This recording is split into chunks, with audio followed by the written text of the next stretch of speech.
పౌర సేవలు అందివ్వడంతో పాటు ప్రజల నుంచి వినతులు స్వీకరించేందుకు అలాగే వారికి అవసరమైన సమాచారాన్ని చేరవేసేందుకు వీలుగా మన మిత్ర పేరుతో ఏపీ ప్రభుత్వం వాట్సాప్ గవర్నెన్స్ను తీసుకొచ్చింది.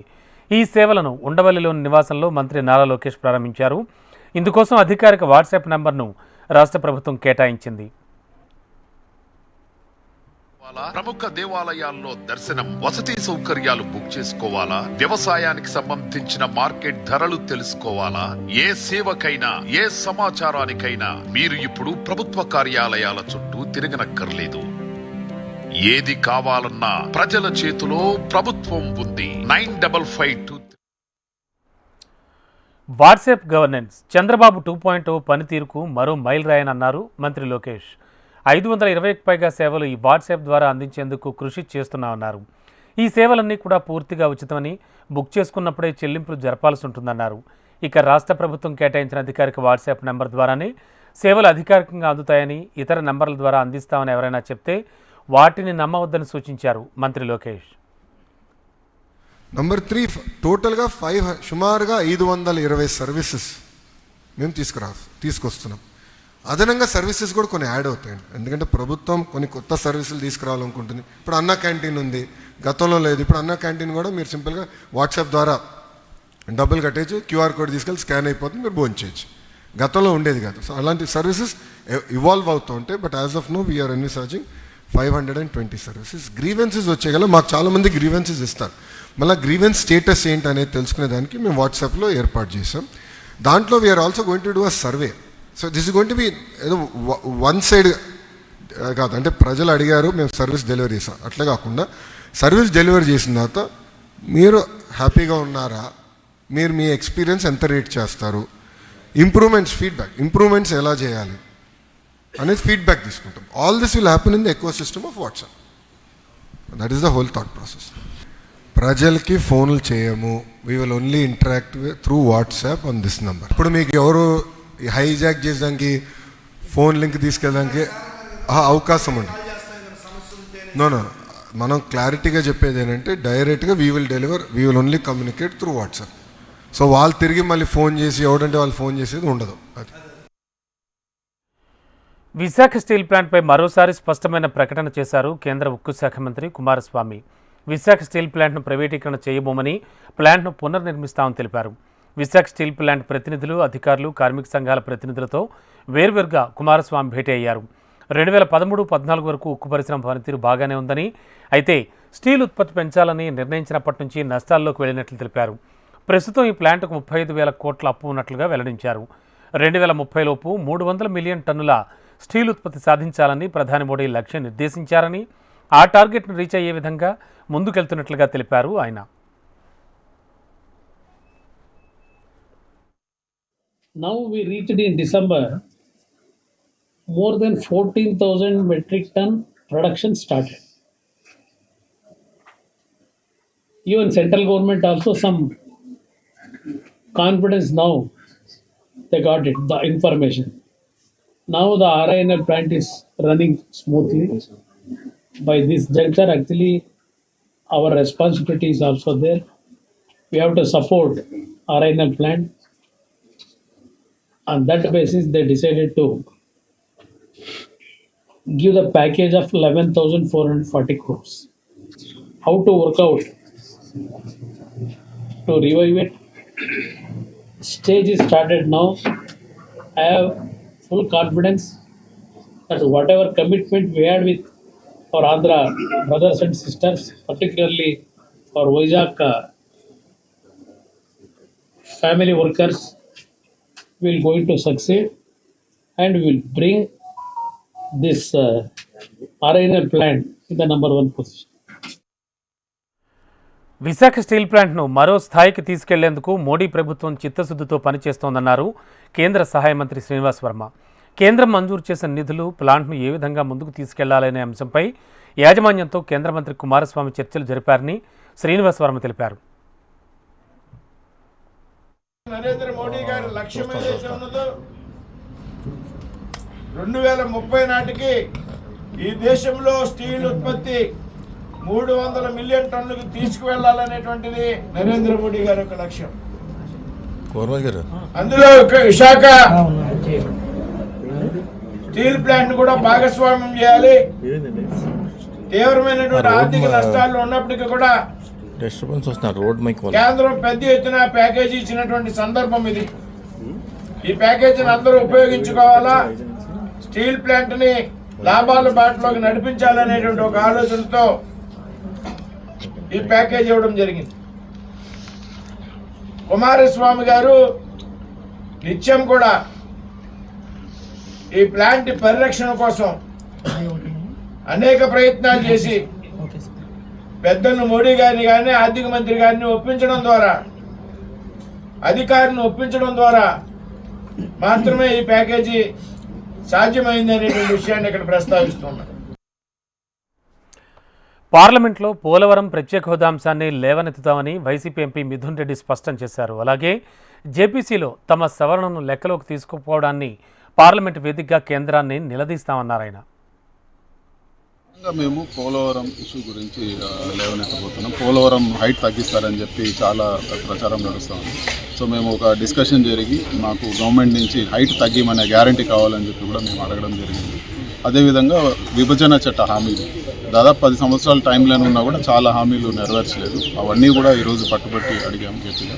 విభజన చట్ట హామీలన్నీ కూడా మీరు నెరవేర్చాలని చెప్పి కూడా మేము గట్టిగా అడగడం జరిగింది. అంతేకాకుండా ఈరోజు ఈ డ్రగ్స్ అబ్యూజ్ ఏదైతే విచ్చలవిడిగా డ్రగ్స్ దేశం అంతా ఈరోజు దొరికే పరిస్థితి ఉంది. ఎలక్షన్ ముందు అధికారంలోకి రావడానికి కొన్ని హామీలు, కొన్ని ప్రయారిటీస్ చంద్రబాబు నాయుడు గారు చెప్పారు. అధికారంలోకి వచ్చాక పూర్తిగా ప్లేట్ ఫిరాయించి ఈరోజు ఆయన వ్యక్తిగత అజెండా అమలు పరుచుకుంటూ ఉన్నారు. సో ఖచ్చితంగా ఆయన కావాల్సిన ఇప్పుడు ఓన్లీ అమరావతి అన్నాడు, మిగతా చోట ఉండేటువంటి ప్రాజెక్టులు తీసుకుపోయి అక్కడ పెట్టుకుంటూ ఉన్నాడు. ఈరోజు అందరినీ పైన దృష్టి పెట్టలేదు. ఈరోజు వాటర్ గ్రిడ్ పథకాన్ని అన్ని పూర్తిగా పడుకోబెట్టేశారు. హ్యామ్ అంటున్నారు, అవి ఎప్పుడవుతాయో తెలియదు. మెడికల్ కాలేజీలు సగంలో ఆపేశారు. ఈరోజు సీట్లు మాకు వద్దన్న రాష్ట్రం ఏదన్నా ఉందంటే మెడికల్ సీట్లు చంద్రబాబు నాయుడు గారు. ఈరోజు మెడిసిన్ చదవడానికి ఫిలిప్పైన్స్, వియత్నాము, చైనా, యూక్రెయిన్ ఎక్కడికంటే అక్కడికి మన తెలుగు వాళ్ళందరూ కూడా వెళ్తున్నారు. మరి రాష్ట్రంలో వచ్చే 2400 సీట్లు వదులుకొని బయట పోవడంలో అర్థం ఏముందని చెప్తున్నారు. తాడిపత్రిలో ఉన్న అన్ని దేవాలయాలు, మసీదులు, చర్చిల ఆస్తులను బహిర్గతం చేస్తానని తాడిపత్రి మున్సిపల్ చైర్మన్ జెసి ప్రభాకర్ రెడ్డి పేర్కొన్నారు. దేవాలయాలు, మసీదులకు 100 ఎకరాల భూములు ఉన్నాయని వాటిని అన్యాక్రాంతం కాకుండా కాపాడుతా అన్నారు. దేవాలయాలు, మసీదులకు ప్రతి సంవత్సరం ఎంత ఆదాయం వస్తోందో కూడా తెలియని పరిస్థితి నెలకొందన్నారు. తాడిపత్రి ప్రాంతాల్లో ఉన్న దేవాలయాలకు, మసీదులకు ఆదాయాలు ఎక్కువగా వస్తున్నా అవకతవకలు జరుగుతున్నాయనే అనుమానం వ్యక్తం చేశారు. అన్నింటికీ సంబంధించి పూర్తి వివరాలను ప్రజలకు తెలియజేస్తానని ఆయన పేర్కొన్నారు. మా ఎస్పెషల్లీ హిందూ గుళ్ళకు 100,000 కూడా ఉంది, కానీ ఎక్కడ కనపడడంలో కనుమరుగైపోయింది. సంవత్సరానికి ఎంత ఇన్కమ్ వస్తుందో కూడా తెలియని పరిస్థితి ముస్లిమ్స్ కూడా.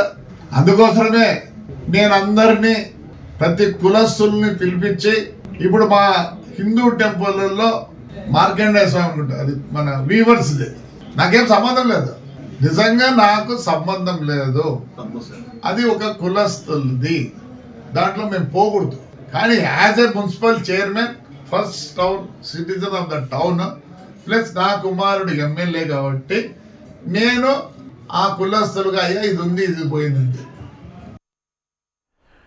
రాష్ట్ర విద్యుత్ సామర్థ్యాన్ని పెంపొందించడంలో తెలంగాణ ప్రభుత్వం మరో ముందడుగు వేసింది. డిప్యూటీ సీఎం, ఇంధన శాఖ మంత్రి భట్టి విక్రమార్క సూచనలతో రాష్ట్ర అధికారుల ప్రయత్నాలు ఫలించాయి. హిమాచల్ ప్రదేశ్ ప్రభుత్వం బూట్ విధానంలో 22 హైడ్రో ఎలక్ట్రిక్ ప్రాజెక్టులపై ప్రతిపాదనలు ఆహ్వానించగా తెలంగాణ ప్రభుత్వ విద్యుత్ శాఖ అధికార బృందం హిమాచల్ ప్రదేశ్ను సందర్శించి ఆ ప్రతిపాదనను అధ్యయనం చేసి 100 మెగావాట్లకు పైబడి సామర్థ్యం గల ప్రాజెక్టులపై ఆసక్తిని వ్యక్తం చేసింది.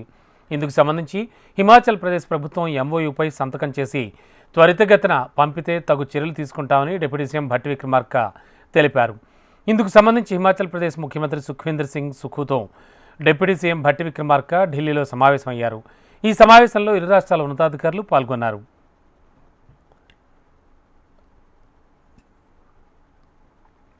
హిమాచల్ ప్రదేశ్ ప్రభుత్వం బూట్ విధానంలో 22 హైడ్రో ఎలక్ట్రిక్ ప్రాజెక్టులపై ప్రతిపాదనలు ఆహ్వానించిన నేపథ్యంలో తెలంగాణ ప్రభుత్వ విద్యుత్ శాఖకు చెందిన అధికారి బృందం హిమాచల్ ప్రదేశ్ను సందర్శించింది. ఈ సందర్భంగా వారు హిమాచల్ ప్రదేశ్ విద్యుత్ శాఖ కార్యదర్శితో సమావేశమై చర్చలు జరిపారు. అలాగే SELI hydro electric project, MIYAR hydro electric project ప్రాంతాలను పరిశీలించారు.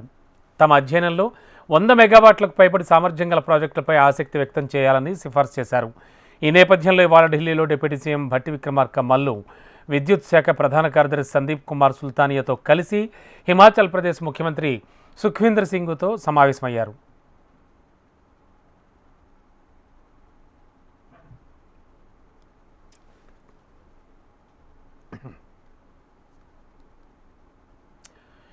జిహెచ్ఎంసీ 2025-26 ఆర్థిక సంవత్సరానికి సంబంధించిన 8,440 కోట్ల బడ్జెట్కు ఆమోదం లభించింది. ఎలాంటి చర్చ లేకుండానే విపక్షాల నిరసనల మధ్య బడ్జెట్ ఆమోదం పొందినట్లుగా మేయర్ విజయలక్ష్మి ప్రకటించారు. దీనిపై విపక్షాలు పెద్ద ఎత్తున ఆందోళన చేశాయి. నిరసనల మధ్యే బడ్జెట్ ప్రవేశపెట్టడంపై బీఆర్ఎస్ కార్పొరేటర్లు హడావుడి చేయడంతో వారిని మేయర్ బయటికి తీసుకువెళ్లాలంటూ మార్షల్స్కి ఆదేశాలు జారీ చేశారు. అయితే జిహెచ్ఎంసీ వద్ద బీఆర్ఎస్ కార్పొరేటర్లు ధర్నాకు దిగడంతో వారిని పోలీసులు అదుపులోకి తీసుకుని స్టేషన్కు తరలించారు. అందరం కలిసి ఐక్యంగా నగరాభివృద్ధికి కృషి చేస్తూ ప్రజలకు సేవలు అందిద్దాం. రాష్ట్ర ముఖ్యమంత్రి నిర్ణయం మేరకు జిహెచ్ఎంసీలో మౌలిక సదుపాయాల అభివృద్ధికి కృషి చేస్తారనే నమ్మకం కలిగింది. అందుకు మెరుగైన సిగ్నల్ ఫ్రీ రవాణా సౌకర్యం కోసం 7,032 కోట్ల రూపాయలను హెచ్సిటీ పథకం ద్వారా కేటాయింపు చేయడం అయింది. అందులో నగర నడిబొడ్డున ఉన్న కేబీఆర్ పార్క్ చుట్టూ ఉన్న జంక్షన్స్ వద్ద ట్రాఫిక్ రద్దీ అధిగమించేందుకు ప్రతి జంక్షన్ వద్ద స్టీల్ 5 ఓవర్ బ్రిడ్జ్లు, అండర్ పాస్ల నిర్మాణానికి 1,090 కోట్ల రూపాయలు మంజూరు చేయడమే కాకుండా టెండర్ ప్రాసెస్ జరుగుతుందని సంతోషం వ్యక్తం చేస్తున్నాను. ట్రాఫిక్ నియంత్రణతో పాటు హైదరాబాద్ రూపురేఖలు మారే అవకాశం కలదు. ప్రజల బీఆర్ఎస్ పార్టీపై విశ్వాసం కోల్పోయి ప్రజలు మొత్తం కోల్పోతే ఈరోజు జిహెచ్ఎంసీకి వచ్చిన బీఆర్ఎస్ నాయకులు మొదట ప్రజలలో విశ్వాసం కోల్పోయారు. విశ్వాసం కోల్పోయి జిహెచ్ఎంసీకి వచ్చి మేము ప్రజల పట్ల ఉన్నాం, విశ్వాసంగా ఉన్నాం అని చెప్పడం జరుగుతుంది. కానీ చివరకు ఇంత దౌర్భాగ్యమైన పరిస్థితి అంటే జిహెచ్ఎంసీ యాక్ట్ కూడా వాళ్ళకి తెలియదు. యాక్ట్ కూడా తెలియకుండా నోటికొచ్చని మాట్లాడడం జరిగింది. అదే గాక మా తోటి కార్పొరేటర్ల పైన మా పైన దాడులు చేశారు. దాడులతో పాటుగా భయభ్రాంతులకు గురి చేశారు. చిక్కులేని పరిస్థితిలో చెప్పరాని మాటలు మాట్లాడుకుంటా మేయర్ గారికి పోడియం దగ్గరకు వచ్చేసి దాడులు చేయటం. అదే విధంగా అక్కడ డిప్యూటీ మేయర్ గారు ఉన్నారు, ఎక్స్ అఫీసో మెంబర్ ఉన్నారు, ఎమ్మెల్యేలు ఉన్నారు, ఎంపీలు ఉన్నారు, ఫ్లోర్ లీడర్లు ఉన్నారు.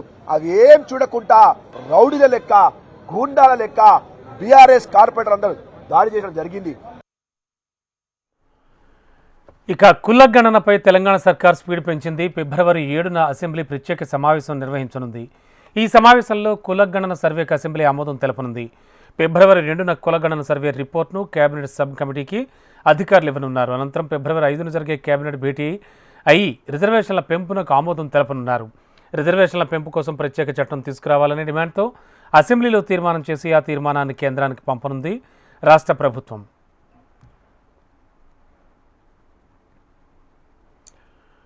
టీపీసీసీ చీఫ్ మహేష్ కుమార్ గౌడ్ కీలక వ్యాఖ్యలు చేశారు. జీహెచ్ఎంసీ ఎన్నికల్లో కాంగ్రెస్ జెండా ఎగరేస్తామని ధీమా వ్యక్తం చేశారు. తెలంగాణకు ఇవ్వాల్సిన నిధులను కేంద్రం ఇవ్వడం లేదంటూ ఆరోపించారు. మెట్రో విస్తరణ పనులు, ఫోర్త్ సిటీతో అనేక పెట్టుబడులు వచ్చాయని, తెలంగాణలో రియల్ ఎస్టేట్ పడిపోలేదని తెలిపారు.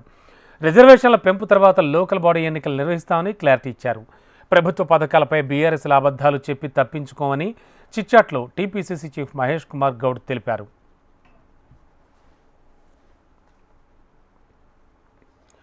పట్టభద్రుల ఎమ్మెల్సీ అభ్యర్థిని 2-3 రోజుల్లో ప్రకటిస్తామన్నారు మంత్రి శ్రీధర్ బాబు. జీవన్ రెడ్డి ఎమ్మెల్సీగా పోటీ చేయను అని హైకమాండ్కి చెప్పడంతో ఇతర అభ్యర్థుల దరఖాస్తులను పరిశీలించినట్లు మంత్రి తెలిపారు. పట్టభద్రుల ఎన్నికలపై ప్రత్యేక దృష్టి సారించామని, కాంగ్రెస్ అభ్యర్థి గెలుపు ఖాయమని ధీమా వ్యక్తం చేశారాయన. గ్రాడ్యుయేట్స్ కాన్స్టిట్యున్సీకి సంబంధించి అభ్యర్థిని ఖరారు చేయడం జరుగుతుంది.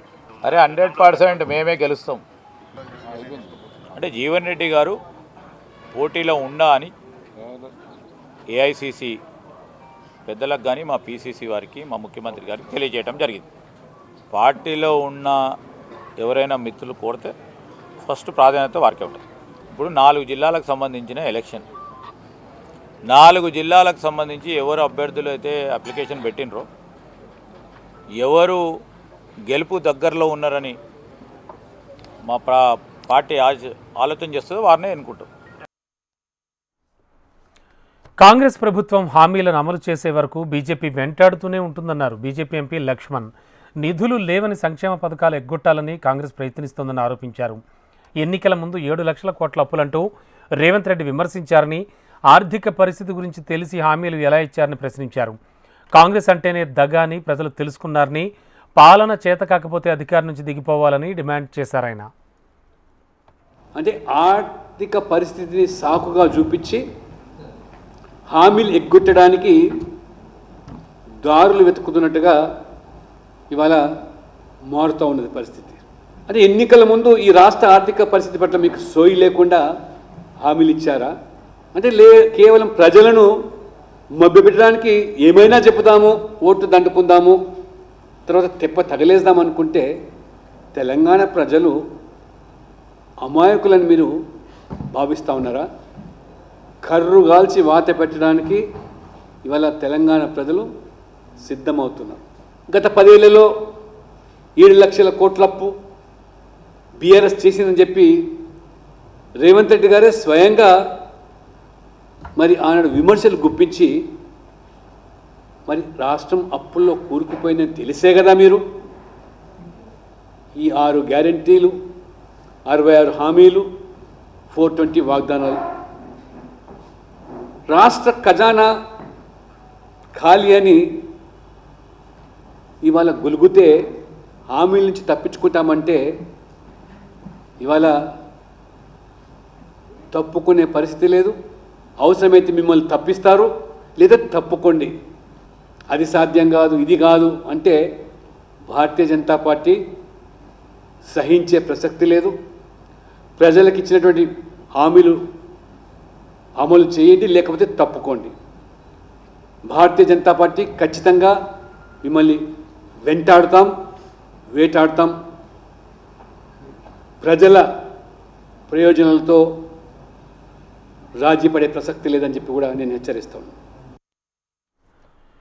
కాంగ్రెస్ ప్రభుత్వం తెలంగాణ ప్రజలను నిలువునా మోసం చేస్తోందన్నారు ఎమ్మెల్సీ కవిత. రేవంత్ సర్కార్ అన్ని రంగాల్లో విఫలమైందని, అందుకే గ్రామ సభల్లో ప్రభుత్వంపై తిరుగుబాటు వస్తోందని ఆమె ఆరోపించారు.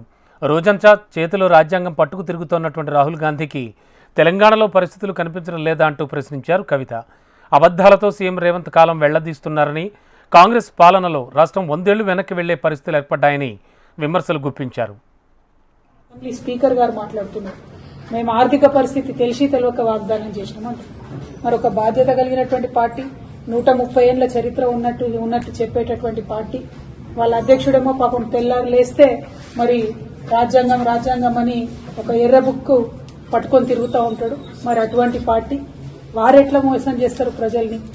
అంటే ముందు తెలంగాణ ఇస్తామని చెప్పి ఎట్లయితే మనల్ని మోసం చేసిరో, అంతకు ముందు తెలంగాణ ప్రజలు అమాయకం అని చెప్పి మనల్ని తీసుకుపోయి ఆంధ్రాలో కలిపి ఎట్లా మోసం చేసిండ్రో, ఇవాళ కూడా కాంగ్రెస్ పార్టీ అదే ఒరవడిని కొనసాగిస్తుంది తప్పితే ఇంకోటి కాదు. అంటే కాంగ్రెస్ చరిత్ర మొత్తం కూడా మోసాల చరిత్ర అని చెప్పి, దగా చరిత్ర అని చెప్పి మళ్ళొకసారి రుజువు చేస్తూ ఉన్నారు.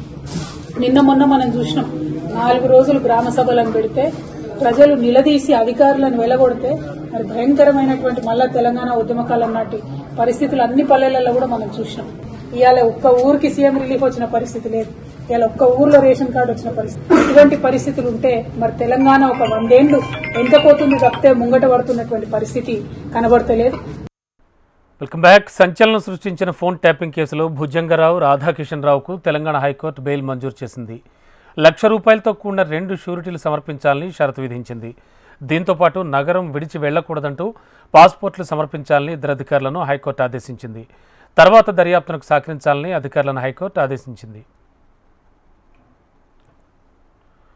శంషాబాద్ ఎయిర్పోర్టుకు బాంబు బెదిరింపు కాల్ వచ్చింది. బాంబు పెట్టామంటూ సైబరాబాద్ కంట్రోల్ రూమ్కి ఓ ఆగంతకుడు ఫోన్ చేశాడు. దీంతో శంషాబాద్ ఎయిర్పోర్ట్లో సెక్యూరిటీ సిబ్బంది ముమ్మర తనిఖీలు చేశారు. చివరకు బాంబు లేదని ఎయిర్పోర్ట్ అధికారులు నిర్ధారించి బెదిరింపు కాల్ను ఫేక్ కాల్గా తేల్చారు. ఫోన్ చేసిన వ్యక్తికి మతిస్థిమితం లేదని గుర్తించారు. సిఎస్సి రాజీవ్ కుమార్పై ఆప్ కన్వీనర్ కేజ్రీవాల్ సంచలన ఆరోపణలు చేశారు. రాజీవ్ కుమార్ బీజేపీ తొత్తులా వ్యవహరిస్తున్నారంటూ మండిపడ్డారు. బీజేపీకి లబ్ధి చేకూర్చేలా సిఈసి రాజీవ్ కుమార్ రాజకీయాలు చేస్తూ ఎలక్షన్ వ్యవస్థను దెబ్బతీసేలా వ్యవహరిస్తున్నారంటూ ఆరోపించారు. ఇక ఎన్నికల నియమావళిని ఉల్లంఘిస్తుంటే పట్టించుకోకుండా ప్రజలు తాగే నీరు కలుషితమైందని ప్రశ్నిస్తే తనకు నోటీసులు ఇవ్వడం ఏంటంటూ ఆగ్రహం వ్యక్తం చేశారు కేజ్రీవాల్. ईसीआई को मैं ये कहना चाहता हूं पूरे सम्मान के साथ, उनको दिल्ली के अंदर खुलेआम पैसे बट रहे हैं वो दिखाई नहीं दे रहा। उनको दिल्ली के अंदर रोज चादरें बट रही, अभी भी बट रही है, कल शाम को भी बटी चादरें, वो दिखाई नहीं देती। हमने बताया कि पैसे किसके घर में पड़े हैं वो दिखाई नहीं देता। ईसीआई राजनीति कर रहा है। क्यों? क्योंकि राजीव कुमार को पोस्ट रिटायरमेंट 28 फरवरी को पोस्ट रिटायरमेंट उनको नौकरी चाहिए। मैं राजीव कुमार जी को कहना चाहता हूं, इतिहास उन्हें माफ नहीं करेगा। जितना कबाड़ा राजीव कुमार जी ने इलेक्शन कमीशन का किया है, मुझे लगता नहीं कि भारत के इतिहास में इलेक्शन कमीशन का इतना कभी कबाड़ा। యమునా నది ఇష్యూలో కేజ్రీవాల్ వ్యాఖ్యలకు కౌంటర్ ఇచ్చారు కేంద్ర హోంమంత్రి అమిత్ షా. ఆప్ పాలనలోనే యమునా నది కలుషితమైపోయిందంటూ ఆరోపించారు. ఢిల్లీ ప్రజలతో అతీషి ప్రభుత్వం మురికి నీటిని తాగిస్తోందని విమర్శించిన ఆయన ఆ సర్కారును తరిమి కొట్టేందుకు ఫిబ్రవరి 5 అనేది ఒక అవకాశం అన్నారు. कि भाजपा वालों ने दिल्ली वालों को परेशान करने के लिए हरियाणा से यमुना जी के जल में जहर मिलाया है। आप मानते हो भाई? कोई? अरे जोर से बोलो, अंत तक मानते हो? अरे केजरीवाल जी, कौन सा जहर मिलाया है? जरा नाम कहिए। कौन सी लेबोरेटरी का टेस्ट है? नाम कहिए। आप कह रहे हैं कि जहर पिया, मिलाया हुआ पानी हमने रोक दिया। अरे जमुना का जल रुकता है तो गांवों में बाढ़ आती है। कोई गांव में दिल्ली वालों बाढ़ आया है क्या? अरे जोर से बोलो भैया, आया है क्या? एक केजरीवाल चुनाव में हार को जान गए हैं और इसलिए इतनी हल्की और ओछी राजनीति कर रहे। केजरीवाल जी, यहां लाखों करोड़ों लोग रह रहे हैं, आप क्या कह रहे हो? भारतीय जनता पार्टी अपनी ही दिल्ली को जहर देगी? ఇక మహాకుంభమేళాలో భారీ అగ్ని ప్రమాదం జరిగింది. సెక్టార్ 22లో మంటలు చెలరేగాయి. ఈ మంటల ధాటికి 15 టెంట్లు దగ్ధమయ్యాయి. ఘటనా స్థలికి చేరుకున్న ఫైర్ సిబ్బంది మంటలు అదుపు చేశారు.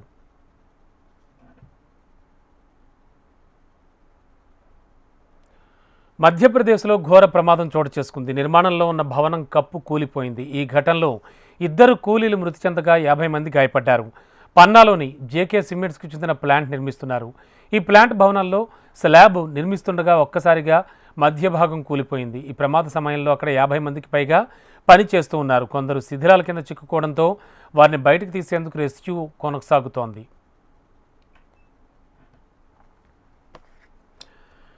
అమెరికాలోని వాషింగ్టన్లో ఓ విమానం కూలింది. రొనాల్డ్ రీగన్ ఎయిర్పోర్ట్ వద్ద ఫోటోమాక్ నదిలో ఫ్లైట్ పడింది. ఈ విమానంలో 60 మంది ప్రయాణికులు ఉన్నట్లుగా సమాచారం. ఈ పిఎస్ఏ ఎయిర్లైన్స్కి చెందినదిగా గుర్తించారు. విమానం కూలడంతో ఇతర విమానాలు ల్యాండింగ్, టేకాఫ్కు అంతరాయం ఏర్పడింది. హెలికాప్టర్ ఢీకొట్టడంతో ప్రమాదం జరిగినట్లు సమాచారం.